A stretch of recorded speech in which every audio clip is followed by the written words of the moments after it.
family. Thank you so much for joining me on this course. I'm excited to give you this free course about cryptocurrency.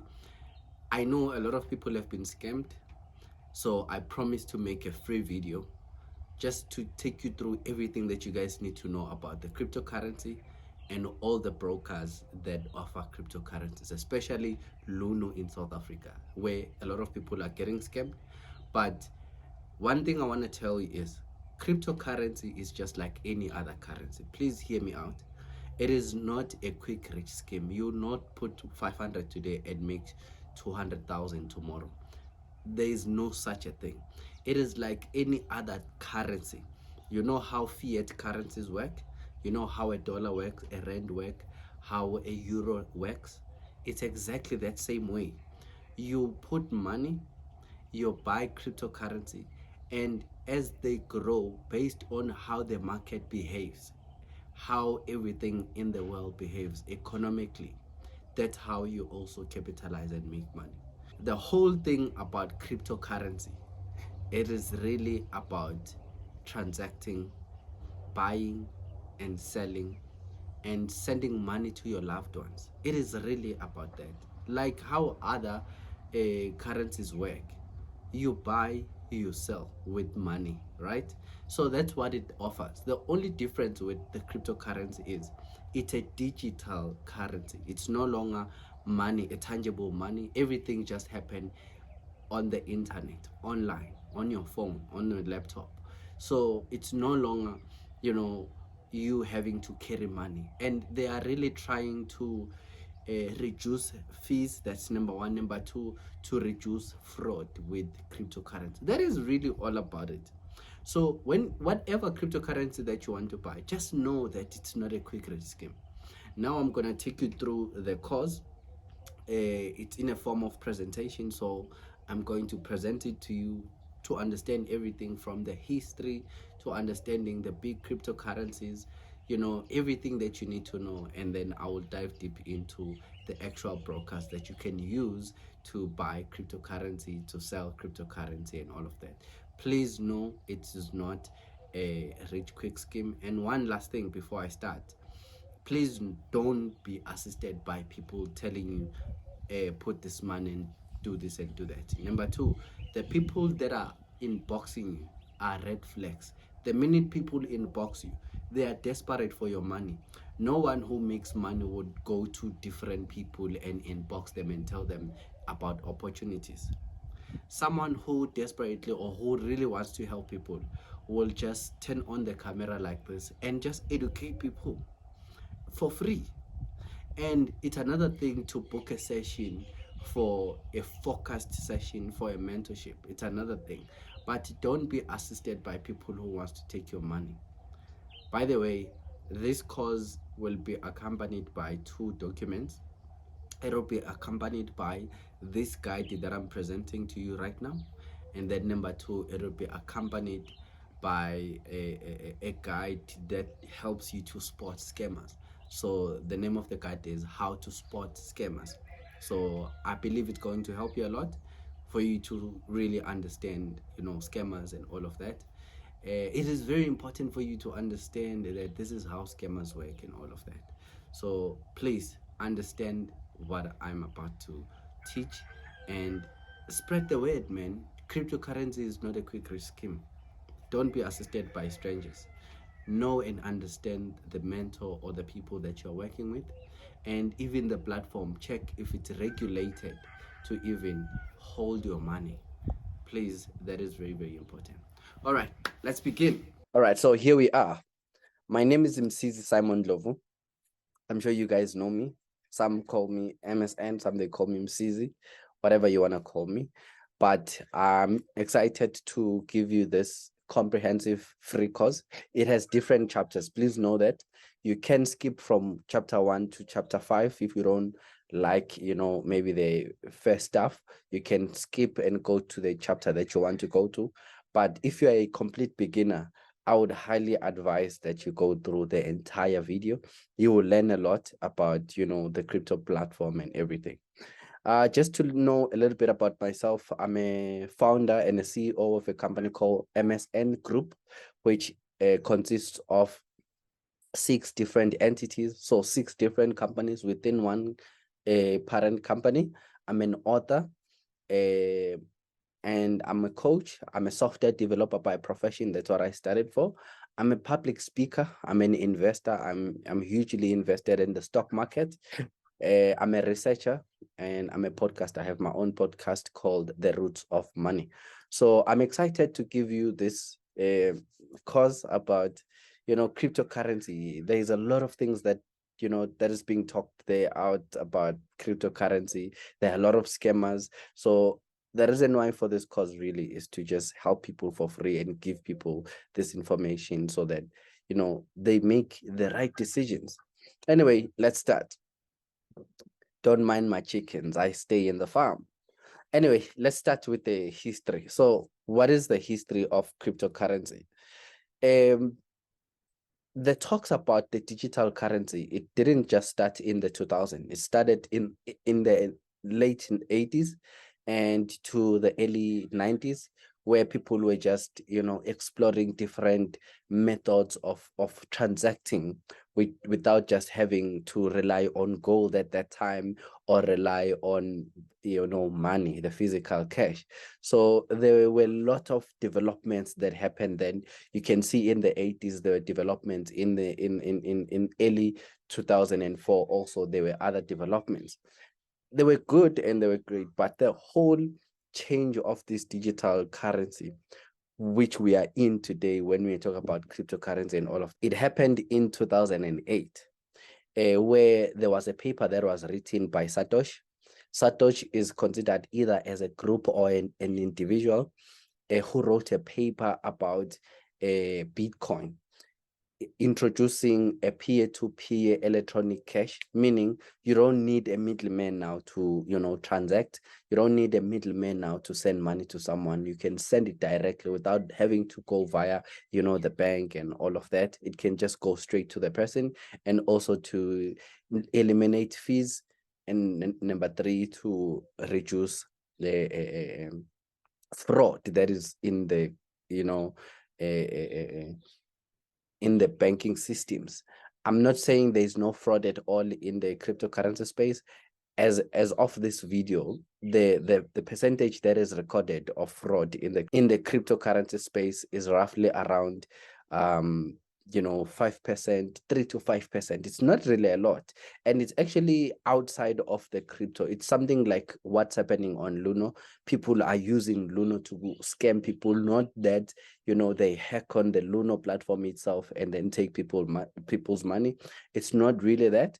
It's just that they manipulate people with the platform, to make money. So there is a very limited ways that people can use to scam people, which is a good thing.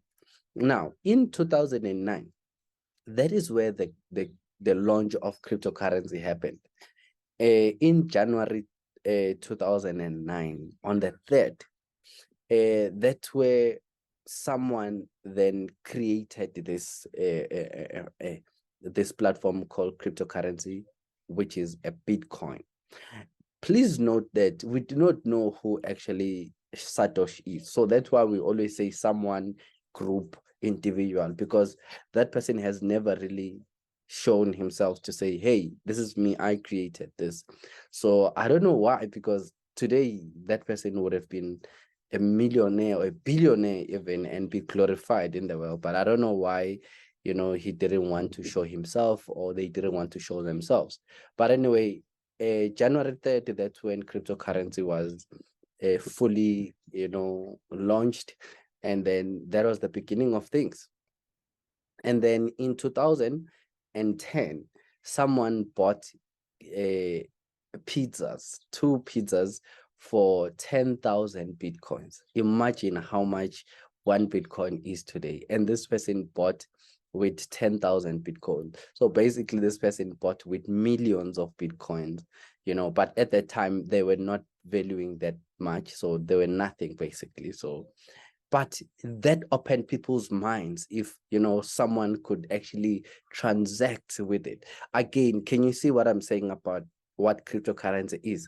It's a at a currency to buy stuff. So this person was buying pizza with this, with this cryptocurrency, which is exactly what cryptocurrency is about. This is what I always talk about. And, and then in 2011, there was an image of other cryptocurrencies, and people were now starting to understand cryptocurrency spaces.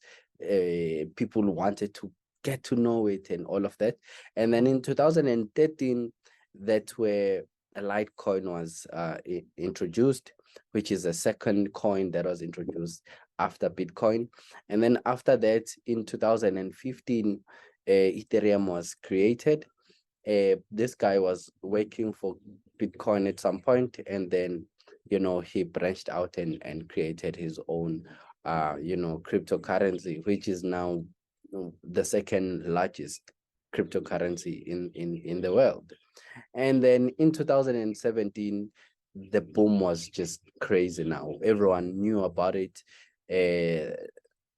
Everyone wanted a piece of a pie in it, and then it reached the all-time high of $20,000, and people were crazy. They were seeing this thing that, oh, now it's making people millionaires. It's making people a lot of money. Now they started coming in, and that's where all these other cryptocurrencies were now born. That's where everyone now wanted to start creating their own cryptocurrencies, and that's where a lot of people lost their money, by the way. And I think if you were to ask me, where did cryptocurrency lost credibility of some sort at some point, I think it would be around this time where everyone was now creating their own cryptocurrency. And in that point, they were hurting the domain itself. They were hurting the industry, because they will create it today and then tomorrow they disappear, and then people thought cryptocurrency was a scam, whereas it's just individual who create. For instance, if I would create my own currency, I will create Rand Light, and then people now use Rand Light, and then I vanish with people's money.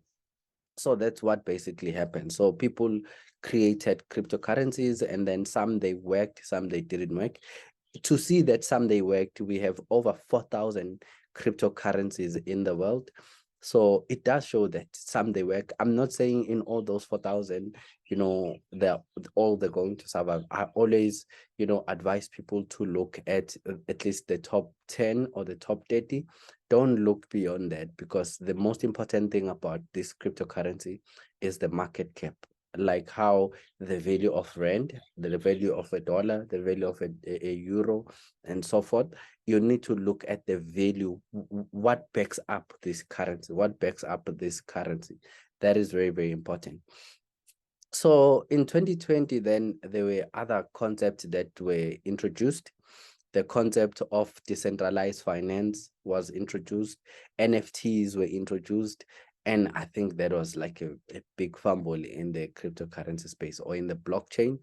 And people now were trying too many things in this, and this is again another thing that I think was done very wrong. People now started doing so many things in something that is still young. Imagine a kid is very young, now you want them to eat, you want them to run, you want them to do this and that. No, grow one thing. Once it has its own base, now people understand it, they love it, then you can diversify. So they diversified too much with this NFTs, to the point that someone bought an NFT for something 16 million. Today it's around 10,000 or so. So there was a huge loss. That was like a crazy loss. Anyway, in South Africa, 2021, November 15, Bitcoin reached 1 million in South Africa. November 15, 2021, it reached 1 million. So that was a huge thing. A lot of people made money. I certainly made money from that because I was invested. So, that's when a lot of people now came on board in the cryptocurrency. Cryptocurrency is still growing, guys. Cryptocurrency is not very old. It's very new. It's still growing. There's still issues of whether it's legit or not legit, the issue of regulations, the issue of incorporating it with the fiat, incorporating it with the banks, with how the economy works. It sort of works as its own industry at the moment. It is quite huge because it is $1 trillion industry, but at the same time, it's not regulated, and it's so difficult for people to take it, and it's very volatile. It goes up and down like nobody's business. It's so risky that today it can be 20,000, tomorrow it's 15,000, and all of that. And it's the nature of what it is. Once it can be more stable, once it can be legalized, regulated, and all of that, it will be more easier for it, and it will be more stable. That much I can tell you. Anyway, it is good. I can tell you that much. It is safe. I would highly recommend people to diversify and have a cryptocurrency. That as much as I could go about it. It's up to you how you want to take it, but I would highly recommend you to look into the cryptocurrency space.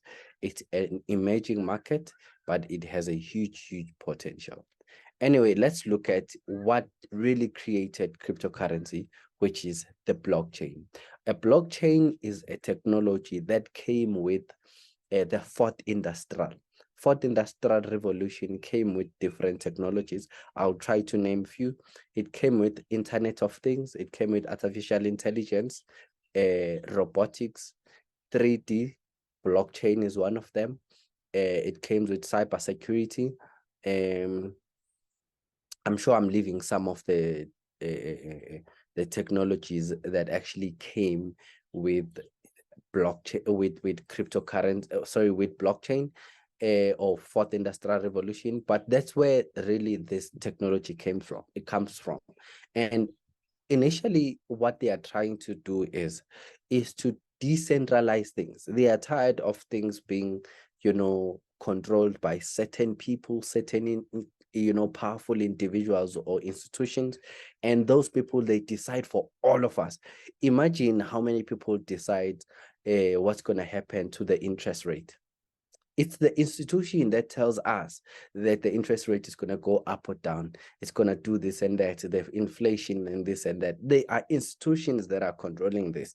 So the idea behind blockchain, really, it's the technology that is based on decentralizing technology or decentralizing information with, trying to not being controlled by one person, but controlled by different people. Imagine same information in millions of computers or servers.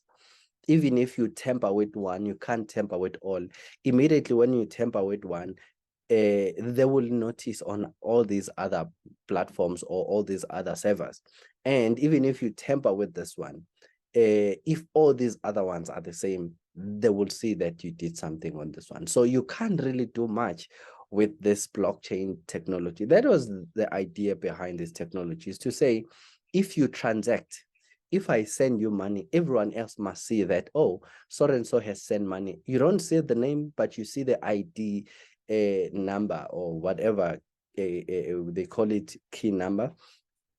You will see with that key number that they have sent money to this person at this time. In real time, you see all the transaction. So everything is transparent. Whereas in the the current system of money, you don't know who sends money to who. It's even difficult to reverse money. If you reverse money, that's fraud, in a way that I can buy something, and then when I get it, I reverse money, and then that person has already given me something. So there's a lot of crime going on in the current system, and it's not really protected. But with this, you can't reverse money. You cannot. So you need to make sure that the person that you're sending money to, and then you send it once. You can't reverse. So there were things that were carefully analyzed or checked when this system was developed, because the idea really was, okay, fine, we want people to know everything that is happening. We don't want one person to own everything, or to control everything. That was the idea. So blockchain then was established, and with that aim, and cryptocurrency is built in that technology, a technology of decentralized, a technology of transparency, a technology, of making sure that there is no much crime going on, but everything is just out there for people to take advantage of. So that's basically what happened. So what is the cryptocurrency? I sort of talked about it earlier on, but cryptocurrency is a digital currency. It's a virtual currency that uses the technology or a security called cryptography. Cryptography is a security that was introduced by earlier on in the 80s. And also Satoshi is talking about it in the paper, in the white paper. So it's not like the fiat. This one is decentralized. It's built in a technology that is distributed in different servers. Everyone can see it, as I explained it when I was explaining, Bitcoin. Blockchain. So it's a decentralized cryptocurrency. It's a digital currency that you use to buy or sell whatever that you want to sell. Whatever that you want to buy, you can use it. So that's basically what it is. And the first cryptocurrency that was created, as I said earlier on, it was created in January the 3rd, 2029, although the paper was created the year before. And I have to say that I think cryptocurrency was motivated by the crash of financial market or of the economy in 2008, where everything was just collapsing. The economy was collapsing, the banks were collapsing, people lost a lot of jobs, things were just going bad because of the mistakes that happened in the financial sector, where banks were lending a lot of people money. Things were just going out of proportion, and then that's where things gone wrong. And then I think people were then tired to be like, why these people control our money? If they do things wrong, we are affected. Why are they doing that? So I think that was the motivation of creating Bitcoin and cryptocurrency spaces. So anyway, that is what cryptocurrency is. It is a digital currency like all other currencies. Okay, what is initial coin offering? Initial coin offering is a method of fundraising. It's a method of collecting money from investors. You are fundraising so that you can start your own Bitcoin. A lot of these a lot of cryptocurrencies, a lot of these cryptocurrencies that you see, they fundraise the money. They ask people and say, hey guys, we think of this Bitcoin, and they have to write a white paper to explain how is it different from all these other cryptocurrencies that are out there. And then they write a paper, they explain, their project or what is it about and all of that. And then people then invest money to that. There are two things that happens in this. There are pros and cons. One, when you invest earlier on, you are likely to make money because you started early. You are the first investors. When it goes up, you get your money as soon as it goes up. Whether it sustains, it's another case. But if it did do well, you do make money if you started earlier on. But normally, initial coins offering, it's like IPOs in the stock market. They are very risky to start. It's not very easy.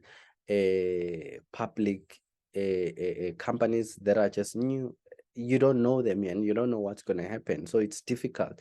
It's a win or lose kind of a situation. If you started early and the company does well, you make a lot of money. But if you invested early and the company doesn't do well, you lose your money. So initial coin offering were a method of fundraising money for the sake of starting their own cryptocurrency. So that's basically what it is.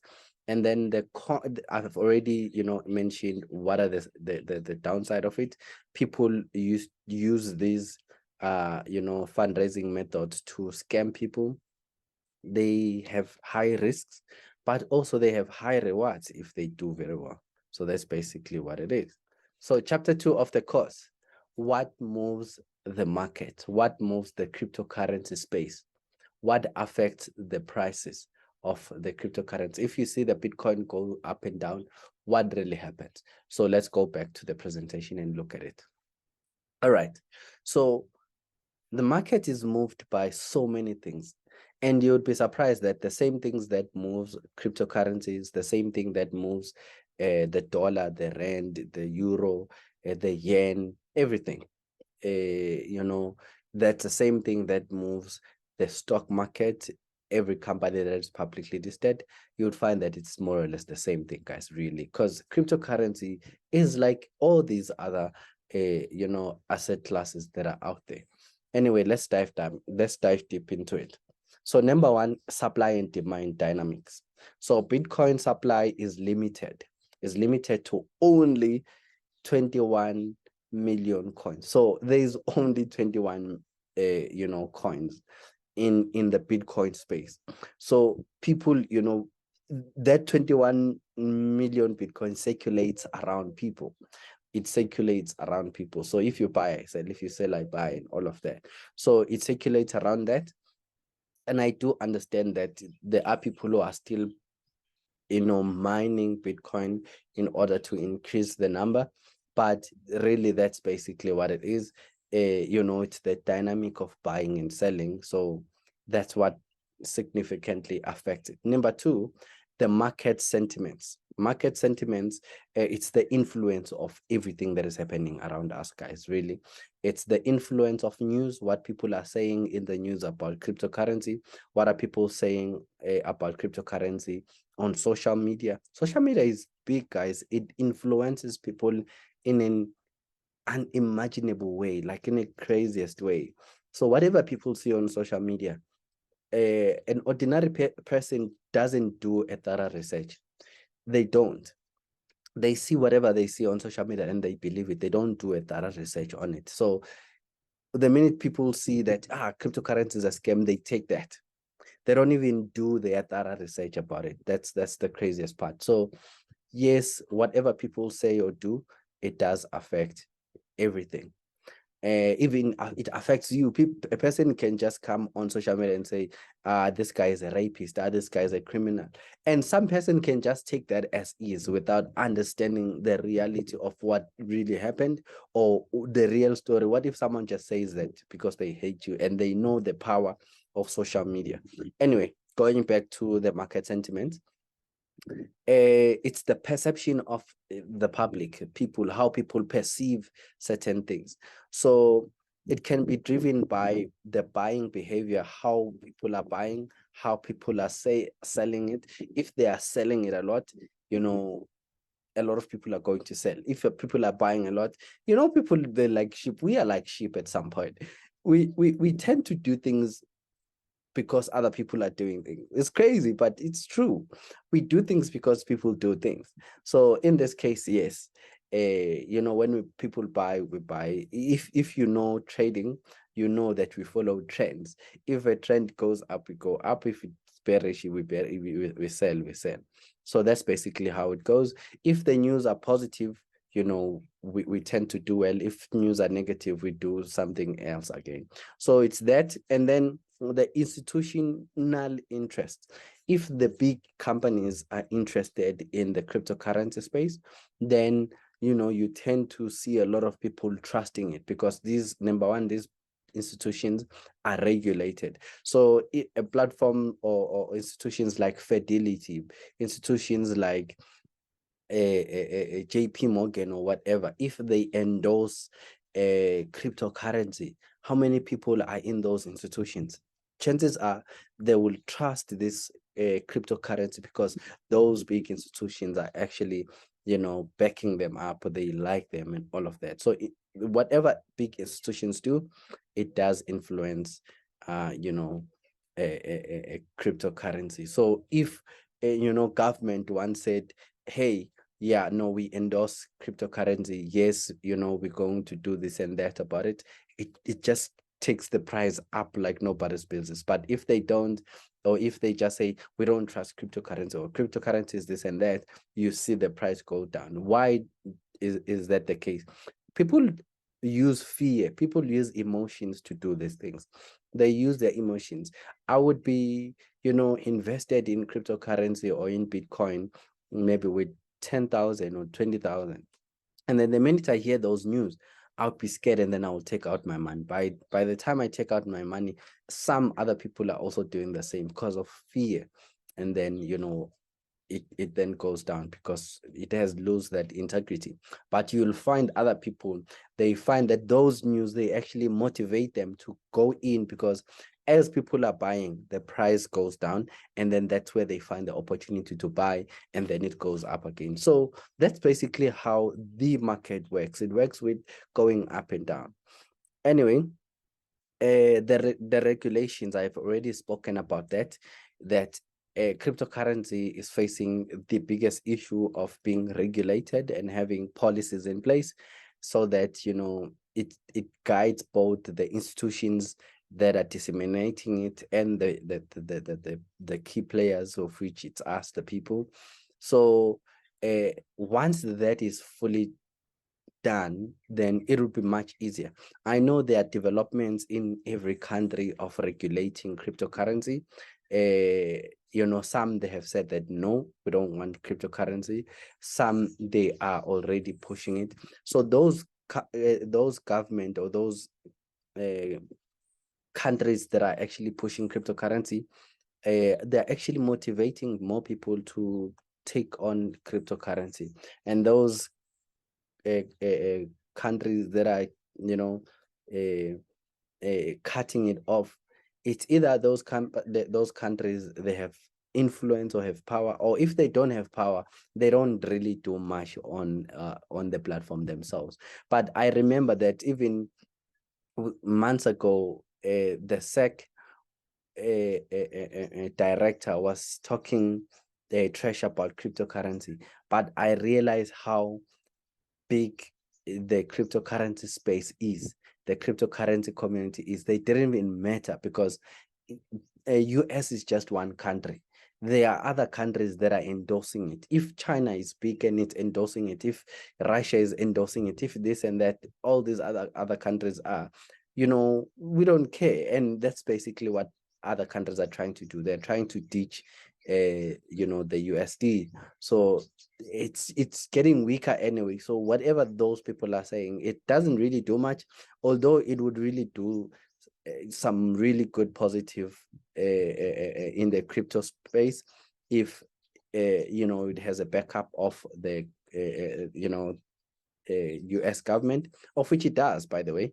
But it was just that argument of there were other cryptocurrencies that were found to not be legal and all of that in other brokers, and those it sparked a lot of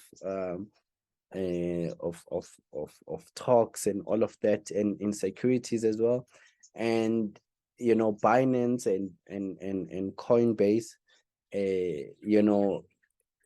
they were in the scrutiny, and those are the two biggest platform of cryptocurrency. So if that happens, then it frightens a lot of people. People now start to wonder if those companies are having this problem. What does this mean for us? What does it mean for our money? That's basically what it is. But then you also see that Bitcoin is becoming big because Coinbase is one of the publicly listed company.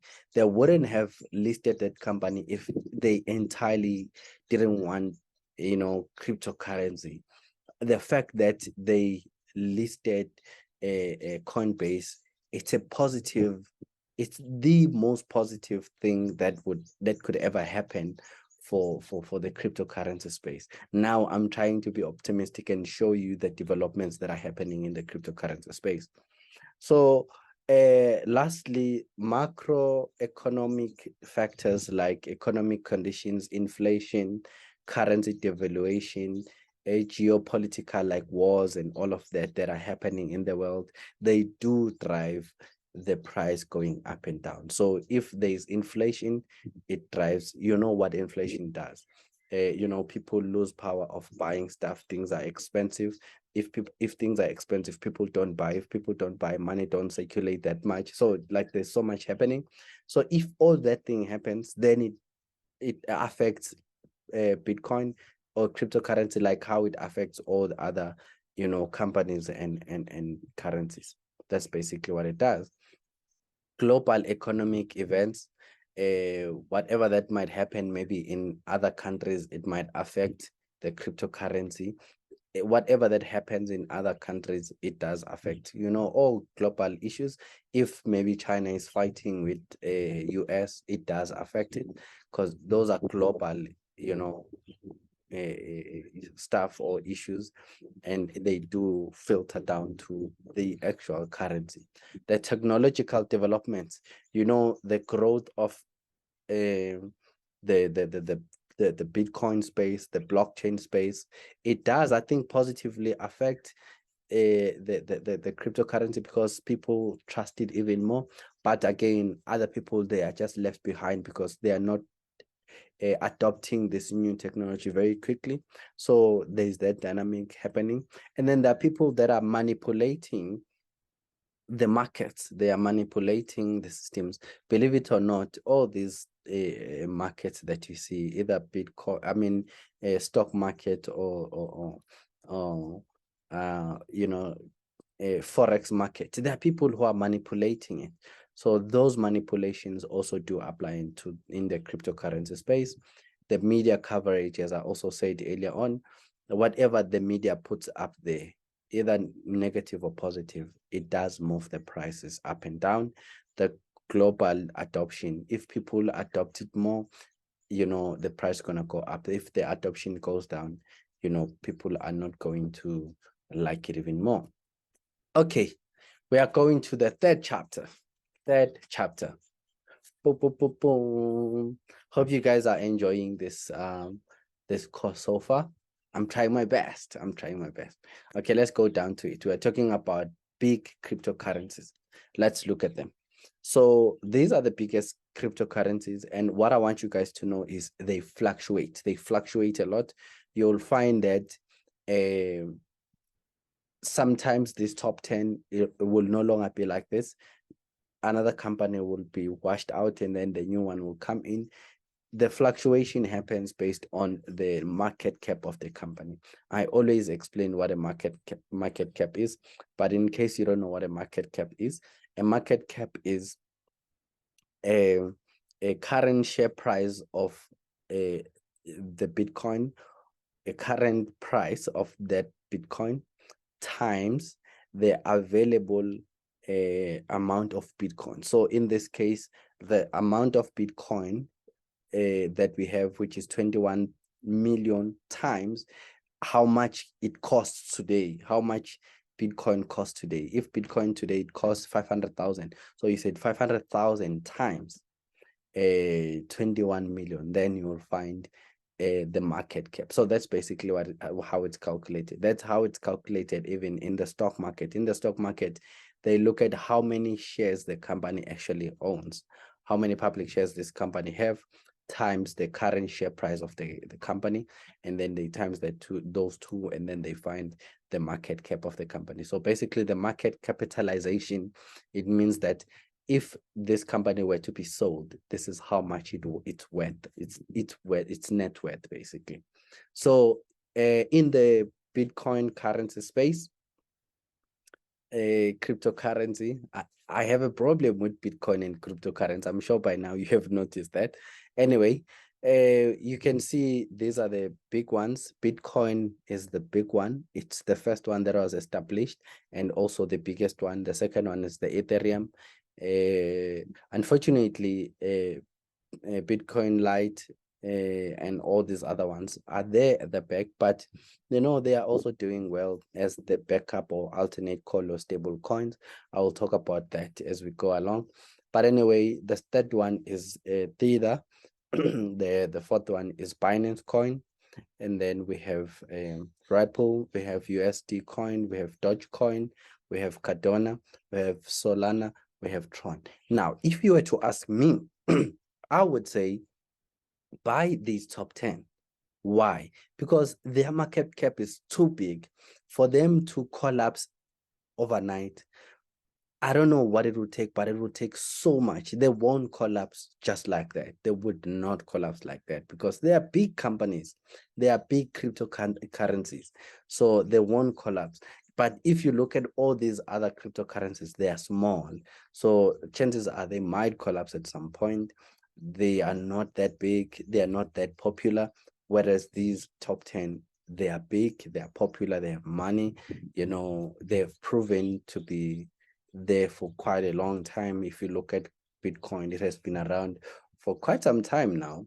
So, that is quite good for us. Those are positive things that I would want you guys to look at. Number one, look at the price. Number two, look at how big, how well known it is. And then just take it. And lastly, you might want to look at the project that backs it up. What really backs up these cryptocurrencies? That is very, very important. And there are backups, which we will talk about as we go. And then the small cryptocurrencies we have, these are the ones. So here it's from top 11 to top 30. So that one was top 10. So here from 11 to 30, and these are other currencies that you can try, and you would find that some of these companies, so some of these cryptocurrencies are well known. So these are the cryptocurrencies that I would say you must try. I won't go through one by one, but what I want to mention is there are many cryptocurrencies, over 4,000 cryptocurrencies out there. So you just have to choose the ones that you want. You can gamble with the small cryptocurrencies, but you can gamble like I don't like the word gamble because that's not the right way to use, but for the lack of a better word, please allow me to use it. You can gamble with the small cryptocurrencies because they have a potential to grow exponentially because they are young. What if they just, get the momentum and they get the platform that they want, and they grow and they grow? There is the possibility, just like in the penny stock. Those small companies, we are skeptical of them. We don't really trust them because not too many people know them. They don't have a lot of money, they don't have a lot of experience in the public space and whatnot, but we buy them anyway. And some of those companies, they really do well. Look at companies like Tesla. It was not known 15 years ago, but people trusted it. Today is one of the biggest companies in the world. So if you look at that, it's taking a chance on something and then it works. So you can look at small cryptocurrencies, but for those who are skeptical, for those people who likes to play it safe, I would say just go for big cryptocurrencies. All right, we're moving to another chapter. We are looking at cryptocurrency brokers. These are the currencies that I know, that I trust, that I have done a thorough research on. Anything other than this, I'm not saying it's not legit, it's not good, but I have not done a thorough research on. But these ones I'm giving you now, I'm blocking my head that I have done some thorough research on them. They are good. So number one, we have Coinbase. Coinbase, I spoke about earlier on. It's the one that is publicly listed in the New York Stock Exchange. So that is good for us. And then the second biggest one is Binance. It's really, really big. And then we have Luno. Luno is big in some parts of Africa, and in South Africa, I think it's just too big. And then there's VAL, there's Easy Crypto under Easy Equities, a company called Purple Group. I'm sure a lot of people know it because I talk about it a lot. Purple Group is a company that has different entities, where there is Easy Equities, where people buy shares, and then Easy Crypto is under Easy Equities. So Easy Crypto, it's also selling cryptocurrencies. And then we have Yellow Card. I spoke about Yellow Card. I partnered with them. I trust them. I know them. And they are also big in Africa. They are really, really big, and they're growing rapidly. They're growing very fast. Yellow Card, and then we have Kraken. It's also big, but in the US, it's not big that much in South Africa, I have to say. But it's known, it's out there. And then we have Bybit. It is also big. It has good technology that is in it. And then we also have a KuCoin. So those are the companies that I trust.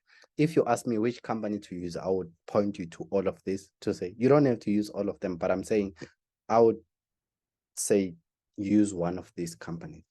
I'm not biased. I won't say use this over this one. I use this over this one because they are more or less using the same thing. It's like our banks. You either go to a Standard Bank, FNB, ABSA, Nedbank, but they are all financial institutions. They all keep our money. The only difference is the fees. The only difference is the efficiency. The only difference is how big the company is the professionalism and all of that. So in these companies, that's what I would want you to look at. Which one has better fees? Which one has better services? Which one has a user-friendly platform? Which one it has been around for a very long time?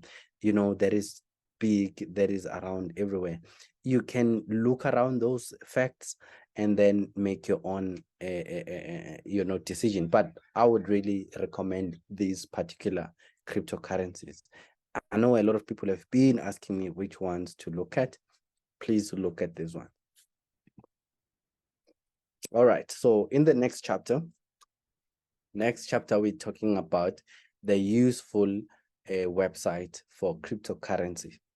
I've done a thorough research on this one, guys. This is a thorough research that I've put down here. Coin Market Cap is a platform that helps you to find everything about cryptocurrency. That's where you'll find all the 4,000 cryptocurrencies. That's where you'll find the information about, the transactions that are happening, everything about the crypto. Look at it like a hub of the cryptocurrency. So look at Coin Market Cap. That's where you'll find everything about the cryptocurrencies of your choice or that you like. And then some platforms that are similar to a Coin Market Cap is CoinGecko. So it's another platform that is big. You'll find the news about cryptocurrency. You'll find every information, guys, basically about it. The volume, the price, the market cap, which one are big, and everything basically. So those are two platforms that I would highly recommend. And then for knowledge, if you want to learn more about cryptocurrency, I would look at Binance Academy, and then I would also look at Binance Academy. But let me say this: you saw all those companies, those 10 brokers that I mentioned there. They mostly, all of them, they have their own academy, a space where they teach people about cryptocurrency, where they teach people about how to use their platform, but globally about how, or generally, how to use the cryptocurrency space. So, or how it works and everything about it. So most of the investment companies, they do have an academy where they just teach people, but here they are highlighting these two, and I've looked at their content. It is quite good. Binance Academy and a Coinbase Academy. And then what are forums that you can join if you want to see what other people are saying, if you want to also associate yourself with people who are in the cryptocurrency space and all of that. Reddit is a big platform that you can go to. Reddit/cryptocurrency, then you'll find it there. That's where you'll find everything about the cryptocurrency. Bitcoin Talk is another platform. Crypto Twitter. So on Twitter, there is what is called FinTech, where they are groups, they are individuals that share similar content, and then you can just join those groups and then consume a lot of content, you'll get updated about anything and everything that happens in that space of that you want to go, in this case cryptocurrency. But even if you want to know more about trading, forex trading, even if you want to know about the stock market, there are different groups about that. And then if you want to know more about blockchain, there is a platform called blockchain info that just tells you everything about Bitcoin and other blockchains. And there's Etherscan, and for Ethereum, that one you'll find everything that you need to know about Ethereum. And then there are two technologies. These crypto wallets are actual. I forgot to bring mine. I thought I was gonna bring it in this course just to show you. There is it's a USB like a device. It's like this small. In this device, you can store your cryptocurrency in it. If you are skeptical to put it in all these other platforms, the best thing you can do is to store it in this ledger or in this tracer.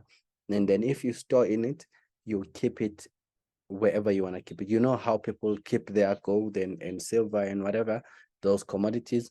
This is another thing that you can use to store your cryptocurrency. You have a unique code that you cannot share with anybody, because once you compromise that code, they can take away your money. So there are those two platforms. It's just technologies, and it's hardware technologies. It's called Ledger. Mine is it's a Ledger, and then another one, it's Tether, that people use. And then other useful platform to track a portfolio, it's Delta or Blockfolio. Blockfolio. I like the name, by the way. And then crypto analytics, people who are analyzing and researching more about the cryptocurrency space. You can look at these two platforms, Mesari or Misari, and then Glassnode. Those are two platforms that you can look at. I'm giving you guys all the information you need about cryptocurrency. I hope you guys are checking that out. And then educational, other platform to find more about this, people who are teaching about cryptocurrency. Khan Academy, I know they teach it a lot. And then there's Crypto Compare Learning Center, where you can learn. But there's so many other places where people are teaching. Even YouTube, they teach so much about cryptocurrency. And then if you need news about cryptocurrency, there is Crypto Panic. I like the name because it tells you to panic. And then there is Coin Spectator, where also it tells you more about cryptocurrency. And then there are podcasts, Unchained, the Bomb podcast, the Epic Center. And then DeFi, it's a decentralized finance platform. That's where there's different platforms. I'm going to talk about it as we go in our course, but you'll find more information about other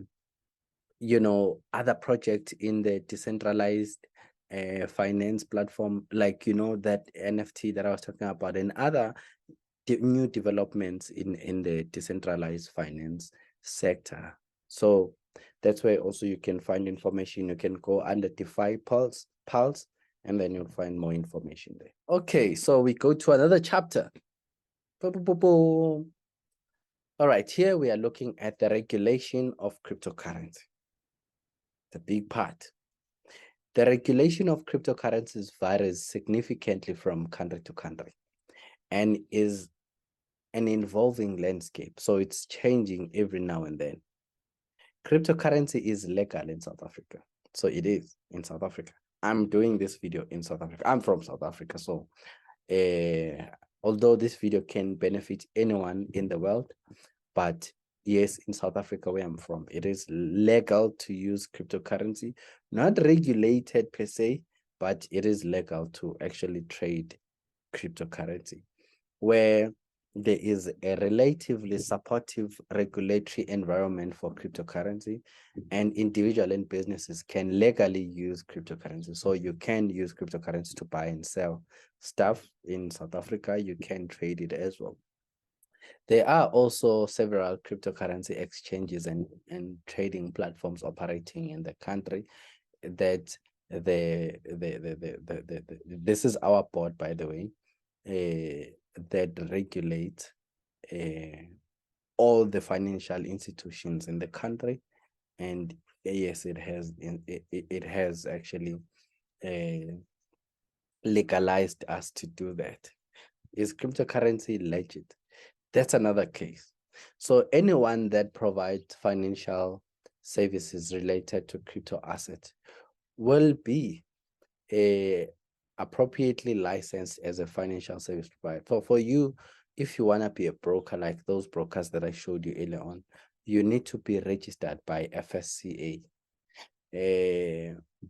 For you to, to be compliant, and because you are holding people's money, so you need to be thoroughly checked, you need to be regulated to do that. So there is some form of responsibility, there is some form of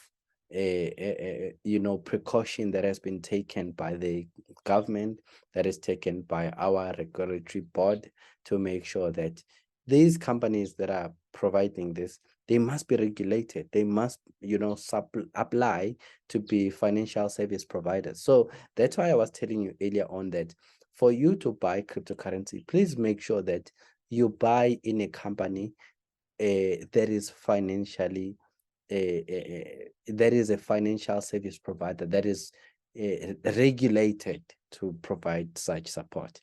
If you are not regulated, the company, the FSC in South Africa has told South African companies in the finance sector that they given them a certain space for them to start, registering their companies.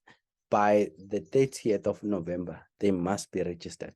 If by this time, 30th of November 2023, this year, by the way, if by next year these companies are not registered, then they can't, offer any of those services. Now, I think there's an exception because this is a new, domain, this is a new asset class, but, they are required to register it as well.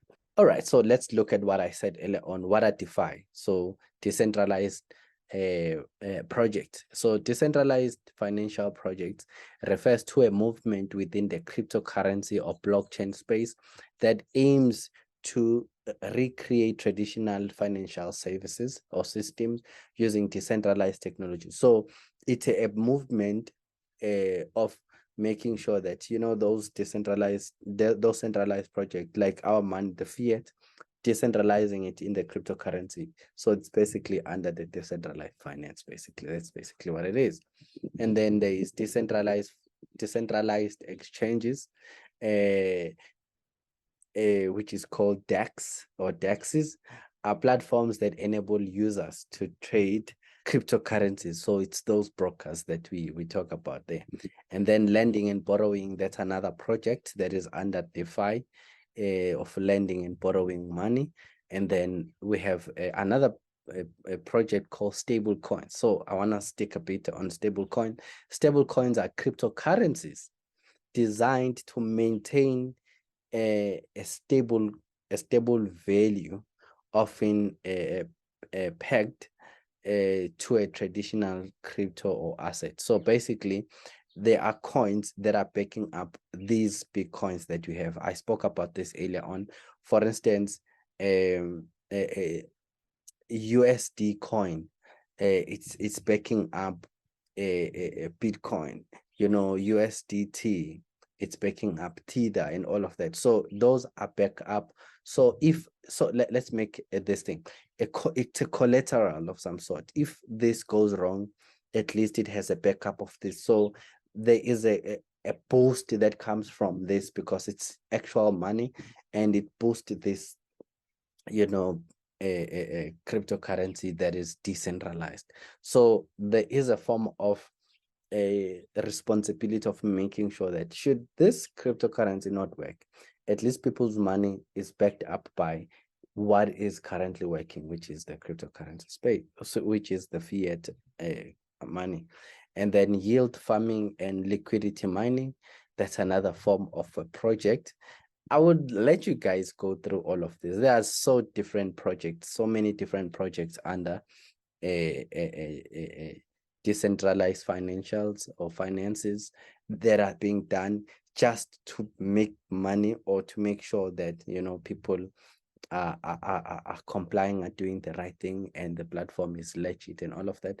Remember, this is a big thing that is being created, so it needs all the backup and support and different projects it can possibly have, so that should something happen, you know, everything else would have been done. So these decentralized projects, they're actually backing up the blockchain system, they're backing up the cryptocurrency system so that it becomes stronger and it becomes what it really needs to be. So all of those projects that are happening, they are part of you know, a decentralized project.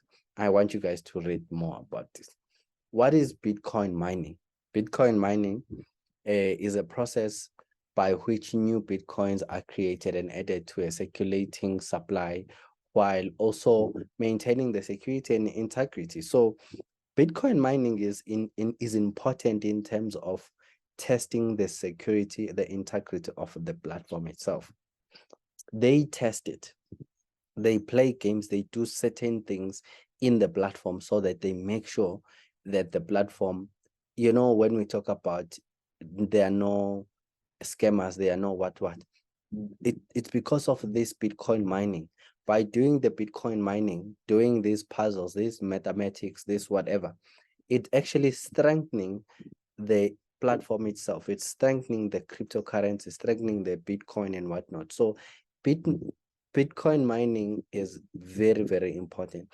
Although when you are doing those quizzes and whatnot, you gain Bitcoin or more Bitcoins are added. But at the same time, the most important part of it is the security and increasing the integrity of the platform. And there's so much that is happening within that. These are just some of the projects that happens in the, you know, Bitcoin mining, the verification of transaction, the proof of work. If you read the paper, the white paper of Bitcoin, you will know more about what a proof of work is and what do they actually do there. Mining nodes, I'm not going to go through all of them, but finding the solutions, that's what actually happens.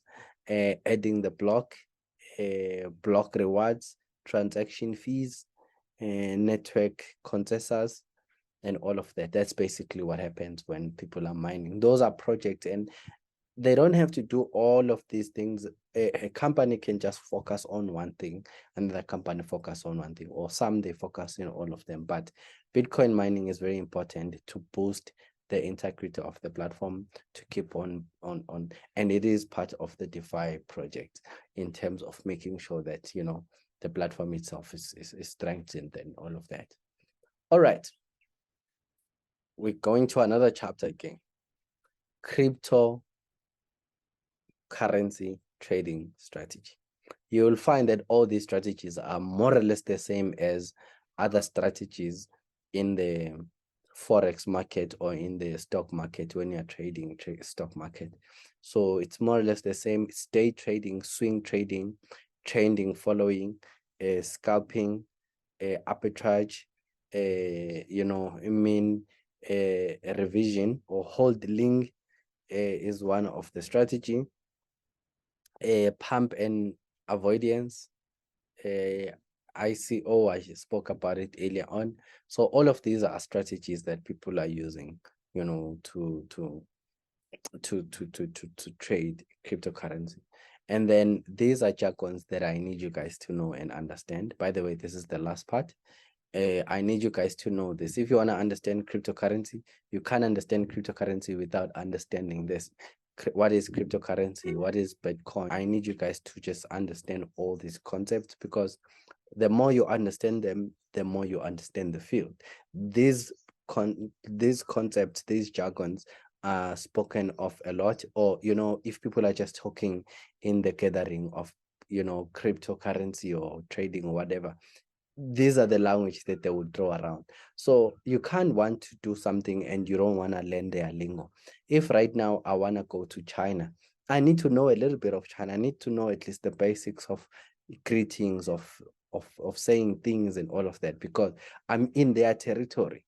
I now need to understand and know all these things that they are saying and all of that. So this is the same thing. If you want to know cryptocurrency, you need to know the language. You need to know exactly, what these people say. How do they talk? When they talk about bull and or bear market, what am I talking about? So these are the terms that I want you guys to know and understand. And we have come to the conclusion, to the last part of the cryptocurrency. By the way, this is part one. Part one, I was just covering the the theory side of it. Now I'm going to go to the practical side of it, and I'm going to be using a Luno. I'm going to be using Luno. I'm going to do two things on Luno. I'm going to first project my screen, and then the second part would be on my phone. I'll show you how to use Luno on your phone, on a mobile phone, and I'll also show you how to use Luno on your platform. I'm not discriminating all these other platforms. They are more or less the same, guys. That much I can tell you. But I just want to quickly show you with this one that I see people getting scammed a lot on. But anyway, if you want my mentorships, if you want to know me and about my companies, you can visit me on www.mrsimonlo.com. And please like this video, share, and subscribe to the channel so that I grow it. And this is how I really grow my platform, and I maintain all these resources. It's by your support and all of that. So thank you so much. I'll see you on part 2.